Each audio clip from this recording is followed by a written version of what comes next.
Most striking thing, if you look at the lineup, you have two new guitarists in the band. What happened since the last live album? Well, we lost Merrick Gant and Rob Canavino. It wasn't one of these big band problem things. It was more based on personal decisions. Merrick got married and committed to his wife as compared to the band. And Canavino went out and started racing motorcycles on the U.S. Grand Prix circuit.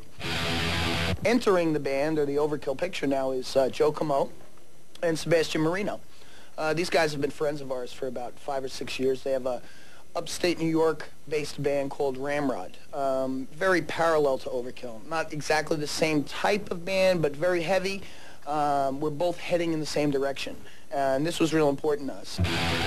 The whole idea of the band has always been to keep the name before the individuals in the band. So present the name Overkill, and whoever stands behind that name just has to be committed to the band at that particular time. So there wasn't a thought in my head of quitting because of the way that it had worked out. But I enjoy this too much to quit.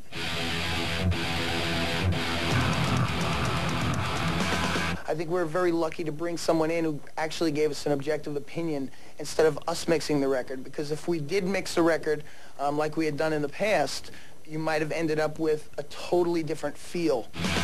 The final outcome was a thicker Overkill. This was not a paper-thin guitar sound that you could put your fingers through. This was like a rock-solid guitar sound. He made a record that we did for about $50,000 sound like a $300,000 record. People can expect from us a certain standard, and that's why they do go out and buy the records based on the name of the band.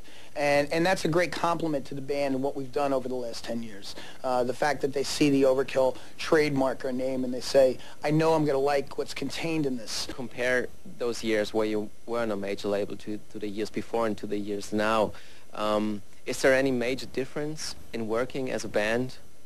Well, I think with the major label, the biggest problem we ever had was that we were a small fish in a very, very large ocean. I remember walking into Atlantic Records in New York and saying, is so-and-so in, my A&R guy, and they said deliveries are around the back. When we left Atlantic in late '93, the best thing for us was to hook up with a small label, because now our value goes up to this label. We're not, we know we're not Genesis. We know we're not of the stature of Robert Plant or something. We know that we're still that small fish. But the point is that the small fish is worth more to the smaller company. We really never left the underground.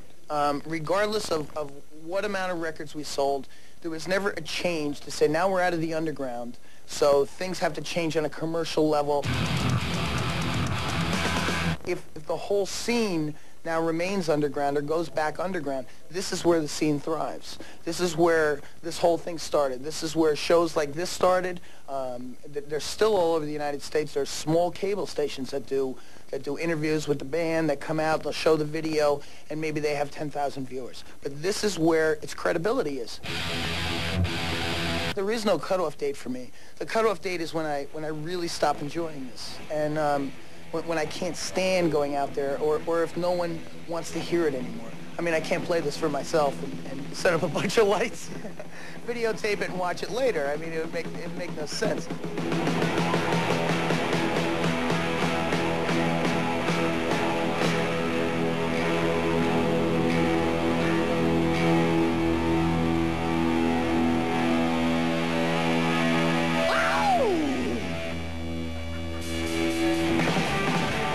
Fuck you!